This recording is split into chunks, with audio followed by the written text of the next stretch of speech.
थोड़ी देर बाद सक्सेना ने जैसे ही थानेदार की ओर देखा बड़े अदब से झुककर उसने पूछा, अब थोड़ा रेस्ट हो जाए सर, चाय का एक राउंड? अभी नहीं। और सक्सेना फिर जैसे अपने में ही डूब गए। महेश की बातों से पहली गमगीनी को दूर करने के लिए थानेदार ने कहा, सर, ये शहर से आए लोग न गांव को समझे न गांव की बात समझे। इनकी बात को अहमियत मत दीजिए। खाना पूरी होनी थी, हो गई। जुमा 8 दिन तो हुए आए। इनकी बात का क्या? हीरा को बुलवाओ। सक्सेना के आदेश ने थानेदार की बात को बीच में ही काट दिया। थानेदार ने आंख से ही चौकीदार को इशारा किया तो वो बाहर को लपक लिया। थोड़ी देर में हीरा लाठी टेकता हुआ धीरे धीरे कमरे तक आया। छोटा भाई गणेशी उसे थामे हाय साथ चल रहा था, पर जैसे ही ये लोग बरामदे पर चढ़े, थानेदार ने रोका, बस सिर्फ हीरा अंदर आएगा। कितनी बार समझाया था, आने दो सरकार, बिसुआ की मौत ने बहुत थका दिया है दद्दा को, मेरे रहते थोड़ा हौसला रहेगा। हौसले को क्या करना है?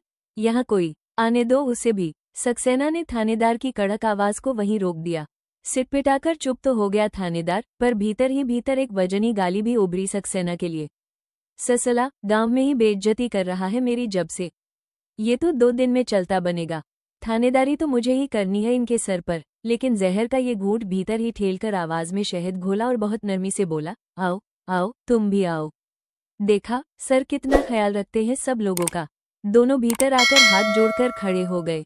सक्सेना कुछ देर तक हीरा के भाव शून्य चेहरे को देखते रहे, फिर बोले, बैठ जाओ बाबा, तुम बैठकर ही बयान दो। और फिर बड़ा दिलासा देते हुए बोले, देखो, जो कुछ पूछा जाए साफ साफ कहना।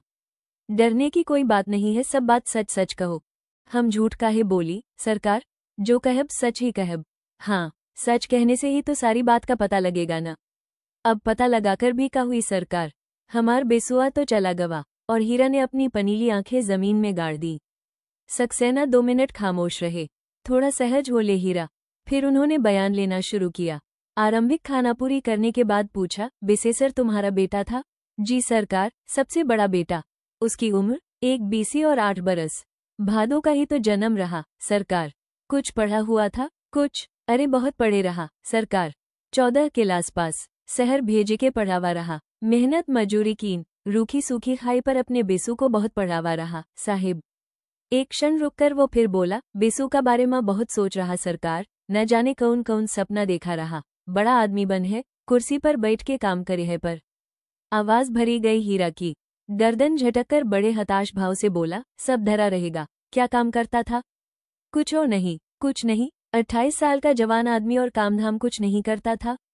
सक्सेना के ललाट पर सलवटें उभरी और आवाज में हल्की सी जिज्ञासा। पहले तो ये गांव में अपन स्कूल खोले रहा, लेकिन बढ़न सबका पढ़ावत रहा और न जाने का समझावत रहा। क्या समझाया करता था? नजर में हल्का सा पैनापन उतर आया सक्सेना की। अब हम उई सब बातें का समझी सरकार। हम तो खूर पौर फरूहा वाले मजूर ठहरे। 14 क्लास पास वाले की बातें हमारी समझ में का आ सकी? हूँ, कौन कौन आता था उसके स्कूल में? बतावा न सरकार, गांव का सबे लड़का लड़किनी आवत रहे, बड़ा लोगवा आवत रहे। हरिजन टोला माँ तो खुदे जाए के पढ़ावत रहा। बहुत शौक रहा पढ़ावे का, पर बाद माँ तो सब छुटेगा। क्यों? जेहल चला गवा रहे न।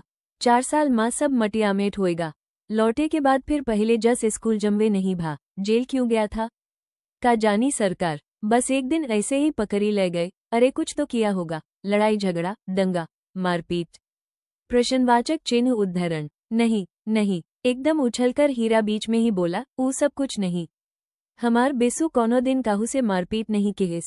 झूठ नहीं बोलत सरकार आपसे। गुस्सा तो ओहे का बहुत आवत रहा, आंख लाल हुई जात रही अंगारा जस, पर हाथ तो आज तक काहू पर नहीं उठाइस रहा सरकार। तो फिर किस लिए हुई जेल? सो तो आप लोग जानो सरकार। आप लोग तो पकड़ी ले गए रहो। सक्सेना ने थानेदार की तरफ देखा। थानेदार ने जरा सा आगे झुककर धीरे से कहा, नक्सली था सर। सक्सेना थानेदार की ओर ही देखते रहे, कुछ इस भाव से मानो थानेदार की बात से महेश की इस बात, नक्सलियों की तो वो आलोचना करता था, का तालमेल बैठाने की कोशिश कर रही हूँ। थोड़ी देर बाद एक लंबी हुंकार के साथ नजर फिर हीरा के चेहरे पर टिका दी। कितने दिन की सजा हुई थी? सजा तो कोनो भई नहीं सरकार, कोनो मुकदमो नहीं चला, बस एक दिन भिनसारे आए और बांध ही ले गए। 2 महीना तक तो हमका पतो ही नहीं लगा सरकार की कहाँ है हमार बेसुआ। बडे जी कल्पा हमार, बहुत छटपटाइन हम। ओका महतारी तो खानो पीना तक छोड़ देहिस रहे। सक्सेना को पूरी तरह विश्वास हो जाए कि बिसु एकदम बेगुनाह था। हीरा ने भर्राए आवाज में एक बार फिर दोहराया, सच कही सरकार, हमार बिसु कोनो दिन जुलुम नहीं कीन्हा रहा, कोनो गलत कामों नहीं कीन्हा रहा। फिर एकाएक याचना भरे स्वर में उसने पूछा, आपे बताओ सरकार, काहे ले गवा रहे हमार बेसुआ को? बेगुनाह का जेहल भेजे का कोनो कानून होत है का? कितने दिन रहा जेल में? सक्सेना खट से बात को वापस लाइन पर लाए। पूरा 4 बरस रहा सरकार। जैसे एक दिन बांध के ले गए रहे, वही तरह एक दिन छोड़ो देहिन। नई सरकार ने छोड़ा ना? हाँ सरकार, तबे छुटमल रहा। हम तो बड़ा जस गाए थे नई सरकार का। हमार बेसु घर तो आवा, और दास साहब तो देवता आदमी है सरकार। हम गरीबन का कैसा मान देहिन। ऊ दिन हमार घर आया, हमका अपने संग लिवाए ले गए, नहीं तो को पूछते हैं गरीबन का दुख दर्द। हीरा का गला भर्रा गया, कुछ दुख से पर उससे अधिक कृतज्ञता से। सक्सेना भी कुछ क्षण चुप रहे। हीरा को दास साहब की गरिमा में पूरी तरह डूबने का मौका दिया। जेल से छूटने के बाद क्या करता था बिसु? का करत सरकार, 1-2 महीना तो पड़ा रहा। न कहू से बोल न चाल, न कहू न उब न जाब। बस गुड़न में मुंह दिए बैठा रहत, जो खटिया पे लेटेगा तो लेटी के आसमाने ताकत रहत, जो खाए का कहो तो खाए ले, न कहो तो भूखे। थानेदार ने चुप रहने का इशारा किया तो सक्सेना ने रोक दिया, नहीं नहीं, बोलने दो। एक एक शब्द लिखते जा रहे थे हीरा की बात का वह। हमका तो लगता नहीं रहा कि ये हमार वही बेसुआ है। अरे का बताई सरकार, बड़ी चुस्ती फुर्ती रही वाही के शरीर माँ, मुला सब निचुड़ गई। हीरा चुप हो गया। सक्सेना कुछ देर हीरा के बोलने की प्रतीक्षा करते रहे, फिर पूछा, पर कुछ तो करता होगा। आखिर दिन कैसे गुजारता था? का करता सरकार? बस बहुत बेचैन रहता रहा, रात रात भर टहरा करता, जाने कौन दुख लागे गवा रहे। तुरंत रेखांकित, इसका मतलब कमाता धमाता कुछ नहीं था, कोई काम धंधा रोजगार। पहले तो स्कूले माँ लड़का लोग कुछ दे ही देत रहे जितना जेही का परी जाए, पर इधर तो हरिजन टोले माँ जियादह जात रहा। ऊ बेचारे का दे है सरकार, उनका तो अपने पेट भरब मुश्किल। तुम लोग कुछ कहते नहीं थे, जवान आदमी निकम्मा बैठा रहे, और बूढ़े माँ बाप मजदूरी करे। का कहत सरकार? हाँ, महतारी लड़त रही, छोटे छोटे लड़कन का पेट काटी के पढ़ावा और अब न कछु करे न धरे।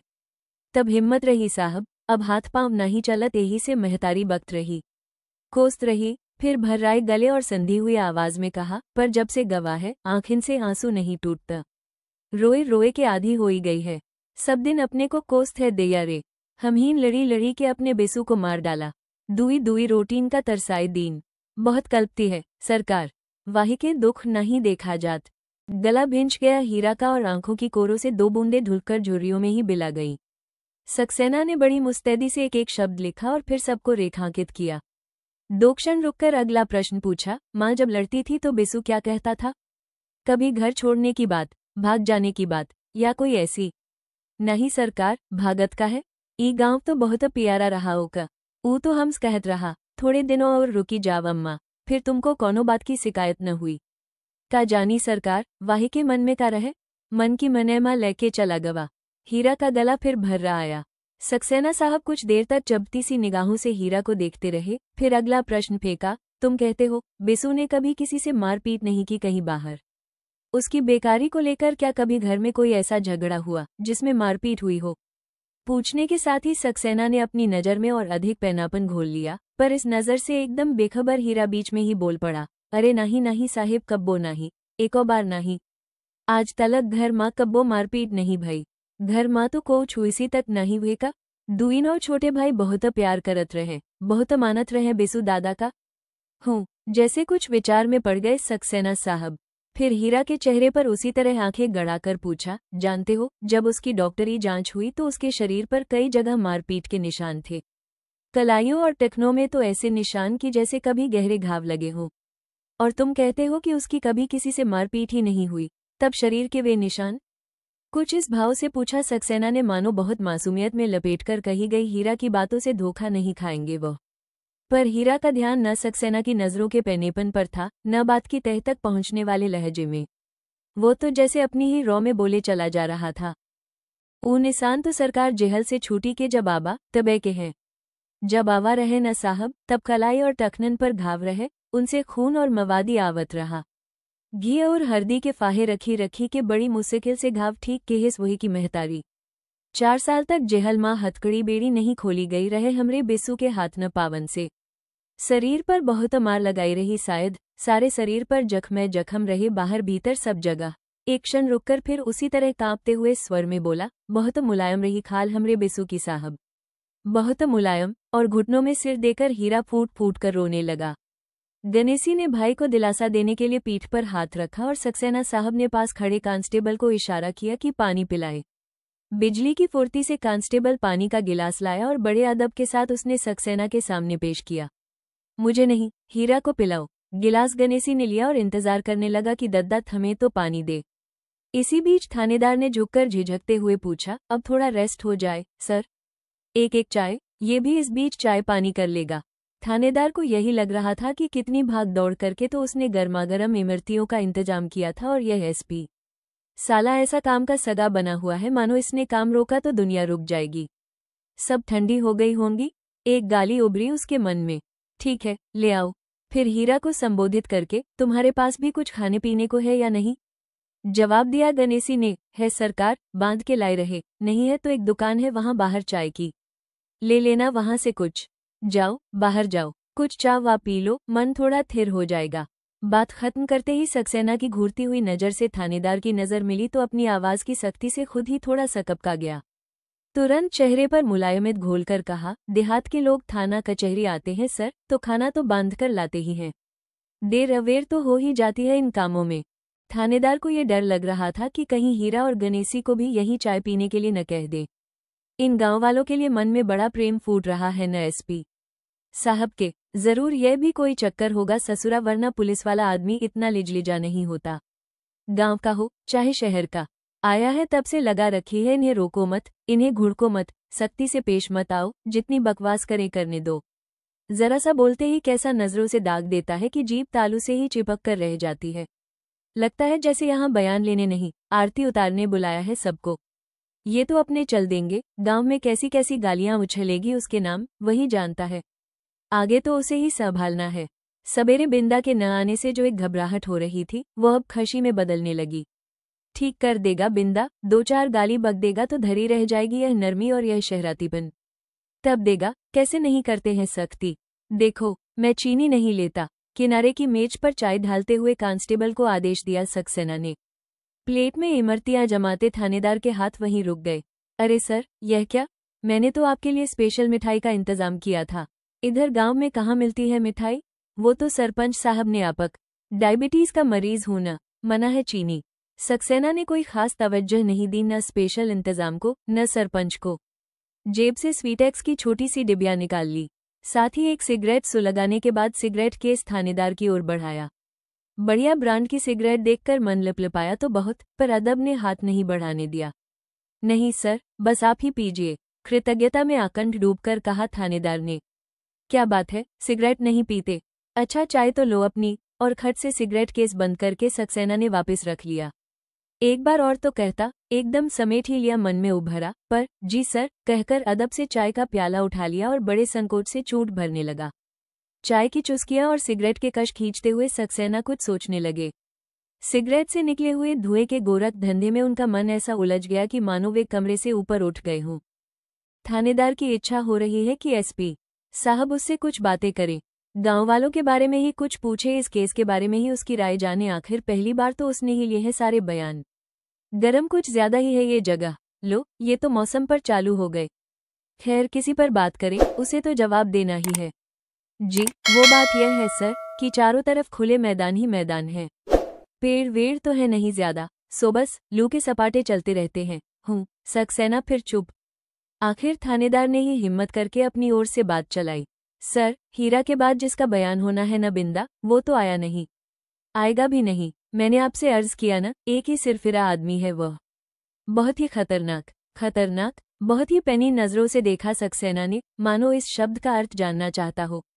इस नजर से एक क्षण को हकबकाया थानेदार, पर फिर इतनी देर से घुमड़ती हुई बात सरका ही दी। जी, गांव में जितने झगड़े फसाद होते हैं न, सब इन्हीं लोगों की वजह से। सच पूछे तो बेसु भी ऐसा ही था सर। खुद तो कुछ करना धरना नहीं, बस काम करने वालों को भड़काना सारे दिन। उल्टी सीधी बातें। बात बीच में ही तोड़ दी सक्सेना ने एक छोटी सी हंकार उछालकर। थोड़ी देर चुप रहा थानेदार, फिर धीरे से पूछा, उसका फिर कैसे होगा सर? आप कहें तो देखते हैं अभी। सक्सेना कोई परेशानी ही महसूस नहीं कर रहे। अजब आदमी है ये भी, इसमें देखने को क्या रखा है, कोई तमाशा है ये भी, कहे तो अभी पकड़वाकर बुला ले उसे। वैसे कोई आसान काम नहीं है उसे लाना, पर ऐसे टेढ़े आदमियों को ठीक करना वो खूब जानता है। एक बार मौका तो दे उसे भी अपना कमाल दिखाने का, पर यह है कि अपनी ही धुन में बैठे हैं। बयान तो उसे भी आए दिन लेने ही पड़ते हैं। देहात गांव में कुछ न कुछ लगा ही रहता है, पर ऐसा बेतुकापन तो उसने न देखा न जाना। कहीं कोई कड़क ही नहीं, वर्दी के साथ साथ शरीर में थोड़ा कल्फ लगाकर आ जाते तो ठीक था। काम शुरू किया जाए, कप एक तरफ सरकाकर सक्सेना ने कहा, बुलवाओ हीरा को। यस सर, तपाक से आदेश को सरकाया थानेदार ने, पर मन में कहीं उभरा घिस्सू कहीं का। थोड़ी ही देर में हीरा और गणेशी फिर हाजिर, दोनों आकर पहले की जगह बैठ गए। सक्सेना थोड़ी देर तक दोनों को देखते रहे एकटक, फिर बात को बिल्कुल नए सिरे से शुरू किया। अच्छा, ये बताओ, गांव में उसकी दोस्ती किस किस से थी?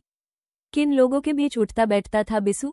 ऐसे तो सबही के साथ उठता बैठत रहा सरकार, पर हाँ, खास दोस्त तो बिदे रहा। भैयन माँ भी ऐसा प्रेम न मिली है आपको। कौन है ये बिंदा? थानेदार से इतनी गाथा सुनने के बाद भी सक्सेना ने इस तरह पूछा जैसे पहली बार सुन रहे हूँ ये नाम। रुकमा का घरवाला, पहले शहर में रहत रहा, इस गांव का रहने वाला नहीं है? सक्सेना के ललाट पर हल्की सी शिकन उभर आई। कहीं जेल वेल का साथी तो नहीं? थानेदार उसके खतरनाक होने की बात कह ही चुका है अभी। नहीं, शहर में रहत रहा, हुंदे नौकरी करत रहा, लेकिन जब रुकमा का बाप मृगा तो रुकमा ले आई बाप की खेती संभारे के खातिर। और कोई बाल बच्चा तो नहीं रहा उही के। रुक में अकेले बिटिया रही और 20 बीघा की खेती रही, कुआं, गाय, बैल, भेंस, अमराई। ये रुकमा कौन है? अरे वही के घरवाली सरकार, यही गांव के लड़की, बिटिया जस। हीरा ने कुछ इस भाव से कहा मानो इतनी जगत विख्यात बात भी नहीं जानते सक्सेना साहब। बहुत अच्छी लड़की है सरकार, बिसु का तो बहुत मानत रही, पिरान देती रही वहीं पर तो हूँ। एक लंबी हुनकार के साथ सक्सेना ने यह वाक्य अपने भीतर उतार लिया। वह के स्कूल में पढ़ती रही न सरकार, बस तब ऐसे। बिसु के स्कूल में पढ़ती थी? हाँ हाँ, तब शादी कहाँ भई रहे, तो उन पढ़त रही। बहुत होशियार रही पढ़े माँ, बिसवो बहुत मान रहा, बहुत ने रहा वहीं पर बिसु का हूँ। बात कुछ और गहरे उतरी जब बिसु का जेहल ले गए, बहुत रोई। बिसु की माई की तरह कलपत रही साहब रुकमा, खाब पियब सब छोड़ देहिस रहे हूँ। बात ताल में जाकर जम गई और बयान की हर पंक्ति रेखांकित होती चली गई। शादी कब हुई रुकमा की? बस यही 3 बरस। बहुत रो धोकर की शादी या खुशी खुशी कर ली? अरे सरकार, रोती तो है ही बिटिवे शादी के समय। महतारी का घर छोड़त करेजवा बहुत कसकत है बिटियन का। फिर यही के तो महतारियों नहीं रही सरकार, बाप का घर वही देखत रही। मोह तो होते हैं। शादी करके शहर में चली गई या गांव में ही रही? शादी के बाद कौन गांव में छोड़त सरकार? गई तो शहर ही, पर वहां एको दिन मन लागे नहीं सरकार उही का, तो गांव चली आई। और का बाप की बीमारी माँ आई तो फिर के गए वे नहीं। साफ कही देहिस बिंदा से, मैं अब शहर न आई हूँ। आवे का होई तो बिंदा आवे, नहीं तो रहे अपना शहर माँ। ऊ अब बाप की खेती देखे है बस। फिर बाप के मरे पे बिंदाओ गांव आए रहा, तल में बैठी बात पर मुहर लग गई। तो बिसु की जान पहचान कैसे हुई बिंदा से? वो तो जेल में रहा होगा उस समय। जेहल से छूट के जब आवा तब भई सरकार। जब बिसु छुटी के आवा तो बहुत खुश भई रहे रुकमा। रुकमा की खुशी की याद क्षण भर के लिए हीरा के चेहरे को भी हुलसा गई। फिर का सरकार, जेहल से छूट के बाद जॉन बहुत गुमसुम, बहुत चुप रहता रहा हमार बिसुआ। तौन रुकमा रोजे बिंदा के लेके आवत रही, बिसुआ से बोले बतियवे। वही ठीको केहस बिसुआ का हूँ। लिखना खत्म हुआ तो एक क्षण पेन को मेज पर टकोरते रहे सक्सेना, जैसे कुछ सोचने लगे हों। फिर पूछा तो इसका मतलब ये हुआ कि बहुत पुरानी दोस्ती नहीं थी बिंदा और बिसु की, जैसे बचपन की दोस्ती होती है? नहीं, ऊ तो रुकमा से रही। बिंदा से तो यह 6-7 महीने के राय। मुदा अगर आप देखत सरकार तो जान परत जानो बचपन की नहीं, पिछले जन्म की दोस्ती आए। जरूर पिछले जन्मे का संजोग रहा हुई सरकार, नहीं तो ऐसा प्रेम। प्रश्नवाचक चिन्ह उद्धरण। अच्छा, कभी लड़ते भी दोनों आपस में? अरे खूब लड़त रहे सरकार, मार जोर जोर से लड़त रहे। एकाएक हीरा के झुर्रियों भरे चेहरे पर वात्सल्य की तरलता झलकने लगी, मानो सामने ही बिसु बिंदा लड़ रही हूँ। किस किस बात पर लड़ते थे? प्रश्न पूछने के साथ ही सक्सेना ने अपनी निगाह पहनी और सूंघने की शक्ति को तेज कर लिया। न जाने कौनी कौनी बातन पर ऐसी बतकही कि बस। बिंदा पढ़े लिखे हैं न सरकार, फिर शहर का रवैया अब हम का उनकी बातन का समझ सकती हैं सरकार। बतियात बतियात जो लड़ पड़े तो लड़ते रहत। अच्छा, ये बताओ, रुकमा अपने आदमी के साथ खुश है? बहुत खुश है सरकार। एक बेटवा है 1.5 बरस का। हूँ। 2 मिनट चुप रहकर कुछ सोचते रहे सक्सेना। फिर उन्होंने कुछ लिखना शुरू किया और हीरा जैसे बेसु की उन पुरानी यादों में खोया रहा। कोई 5 मिनट तक कुछ लिखते रहे सक्सेना। फिर बात को दूसरी ओर घुमाते हुए पूछा, अच्छा अब ये बताओ, गांव में दुश्मनी थी उसकी किसी से? हीरा चुप। किसी से लड़ाई या दुश्मनी थी उसकी? डरो नहीं, बोलो। इस प्रश्न के साथ ही थानेदार ने कुर्सी पर बैठे बैठे अपना धड़ थोड़ा आगे को निकाल लिया। अब जरूर कोई ना कोई नाम टेप देगा ये बुढ़ा। डर तो किसी का रह नहीं गया है। का बताई सरकार। दुश्मनी तो नहीं मुदा। फिर हिचकिचाने लगा हीरा, पर सक्सेना की सच कहने को उकसाती हुई मुद्रा से हौसला पाकर कह दिया, जोरावर सिंह और मालिक लोग वही से बहुत नाराज रहत रहे। मालिक लोग कौन? अरे ये सरकार, जेही के बड़े बड़े खेत हैं। सरपंच साहबो बहुत नाराज रहत रहे। क्यों रहते थे नाराज? अरे अब का बताई सरकार, बस बचपना रहा हमार बेसुआ का। ऊ सरकार, खेत पे काम करे वाले मजूरन से कहत रहा कि इतनी कम मजूरी पे काम ना करो, मजूरी बढ़ावे की खातिर लड़ो, बेगारी न रो, उधारी पे इतना इतना सूदो न देव। यही सब ऊ लोगन का बुरा लगत था सरकार। फिर एक क्षण रुककर बोला, और ठीक है सरकार, हजरन का भड़क जाए से खेतन में नुकसान जोन हो रहा, ओका फोन सही है? बिना मजूरन कहीं खेती हुई सके है सरकार। थानेदार के शरीर में जैसे लहरें उठने लगीं ये बताने के लिए कि 20 मजदूरों को उपद्रव करने के लिए कैसे कैसे भड़काया करता था और कितना नुकसान होता था खेत मालिकों का। न तुम्हारे पास जमीन, न तुम्हें मजदूरी करनी, फिर मालिक मजदूरों के बीच आने की जरूरत? पर हिम्मत नहीं पड़ी कुछ भी कहने की। हूँ। कभी मारपीट भी हुई इन लोगों से इस बात को लेकर? कोई धमकी वमकी दी गई उसे? नहीं सरकार, मारपीट कबो नहीं भे। हम तो बहुत समझावत रहे बिसुआ का, पर हमारी एको नहीं मानत रहा। जोरावरों समझावत रहा, धमकातो रहा कि देख रे बिसुआ, तू जो हमरे मजूरन का हड़काई है तो जेल भिजवाए देब। बिसुआ खूब बहस करत रहा, खूब झगड़ा करत रहा जोरावर से, पर मारपीट तो कबो नहीं भइल सरकार। हम सच कहे थे आपसे। बिसुआ को हाथों नहीं लगावत रहा सरकार, कोनो दिन नहीं। अंतिम वाक्य पर थानेदार के तनाव एकाएक ढीले हो गए समर्थन के से स्वर में। जी सर, कभी कोई मारपीट नहीं हुई। हूँ। और थानेदार की मुहर लगे हीरा के वाक्य को रेखांकित कर दिया सक्सेना ने। फिर पूछा, अच्छा ये बताओ कि जिस दिन उसकी लाश मिली उससे एक दिन पहले उसका किसी से झगड़ा हुआ था या कोई कहा सुनी हुई थी? घर में, बाहर या जोरावर से? नहीं सरकार, काहू से नहीं। इधर तो ऊ लड़बे छोड़ देहिस रहे। जब से हरिजन टोला माँ आगजनी भई न सरकार, तब से ऊ काहू से लड़बो नहीं करा। बस भीतर भीतर कलपत रहा। बहुत रोवा रहा उई दिन सरकार, बहुत रोवा रहा। कबो कबो तो रात भर छटपट छटपट करे सरकार। अब का बताई, बहुत रेसियावत रहा कि उतना बड़ा कांड हुई गवा और कौनों के नहीं धरा पुलिस। फिर एक क्षण रुककर बोला, बहुत दर्द रहा ऊका मन में। हूँ। अच्छा, क्या करता रहा था उस दिन वह? कहाँ कहाँ गया, किस किस से मिला? दोपहर तई तो बिंदा कने रहा सरकार, वही के खेत पर। फिर बिंदा तो शहर चला गया और ऊ घरे आवा। संझा का फिर निकरेगा तौन रात कय आवा। न जानी कहाँ गवा रहा सरकार। हम तो कबो पूछते नहीं रहे सरकार। रात में जब लौटा तो उसकी तबीयत ठीक थी? ठीक रही सरकार। खाना खाया था? खाना तो ऊ संझा का खातर नहीं रहा सरकार। जेहल से छूटे के बाद से पेट बहुत खराब रहत रहा, दुई टाइम का खानो नहीं हजम होत रहा। तुम्हारे सामने सोया था घर में? हाँ सरकार, बाहर खुलनमा तो सोवा रहा। रात में उसे बाहर जाते या घर में किसी को आते देखा? नहीं सरकार। किसी तरह की कोई आवाज, बातचीत या शोरगुल कुछ सुना, जैसे कोई बिसु को उठाकर ले जा रहा हो या कि? प्रश्नवाचक चिन्ह उद्धरण। नहीं सरकार, कुछ हो नहीं देखा सुना हम तो। हमरे आगे तो अच्छी तरह सोवा और भोरे आए के जोगेसर साहू बताइन की पुलिया पर लहास परी है। कब गवा, कैसे गवा कुछ हो पता नहीं। ई मुद्दा नींद। गला भर्रा गया और हीरा की आवाज सेंध गई। एक क्षण सक्सेना रुके, फिर पूछा, तुमको क्या लगता है कैसे मौत हुई बिसु की? पूछने के साथ ही नजरें हीरा के चेहरे पर गड़ा दी सक्सेना ने। थानेदार ने भी उचककर गर्दन जरा सी आगे को निकाल ली। थरथराते गले से ही बोला, हीरा, हमका बताई सरकार, पर अपन मौत नहीं मरा हमार बेसु। जरूरे को मरवाइस है हमार बचवा का। बोल तो कुछ नहीं पाया, पर तनाव से चेहरा बुरी तरह खींच गया थानेदार का। किसी पर शक है तुम्हें? बिना किसी लाग लपेट के सीधा प्रश्न दागा सक्सेना ने। थानेदार की गर्दन थोड़ी और आगे निकल आई। बोलो, डरो नहीं। किसी पर शक है तो नाम बताओ उसका। हमका बताई सरकार, पर सारा गांव। एक क्षण के लिए फिर रुका हीरा। बोलो बोलो, बताओ। हिम्मत बंधाई सक्सेना ने। सारा गांव जोरावर सिंह का नाम ले रहा है सरकार। इस बार चुप नहीं रहा थानेदार। इतनी देर की कुलबुलाहट निकल ही आए आखिर। पर सक्सेना साहब पर नजर पड़ते ही अपने को साधा और समझाने के लहजे में बोला, अपनी बात बोलो बाबा, अपनी बात। गांव वालों की बात गांव वाले कहेंगे। तुमको। हाथ के एक हल्के से झटके से थानेदार की लगाम खींच दी सक्सेना ने। थानेदार भीतर ही भीतर ऐंठ कर रह गया और मन ही मन सक्सेना की 7 पुश्तों का तर्पण कर डाला। तुम्हें भी शक है जोरावर पर? हमका शक कर सके सरकार। आंखें से देखे बिना कैसे केहे का नाम ले ले? और अब नाम लेके होइबे का सरकार? हमार बेसू तो चला गवा, हमार पाला पोसा जवान लड़ेका, अरे हमार बचवा। और घुटनों में सिर देकर फूट फूट कर रोने लगा हीरा। गणेशी ने फिर पीठ सहलाई और कांस्टेबल ने सक्सेना के इशारे पर फिर पानी का गिलास थमा दिया।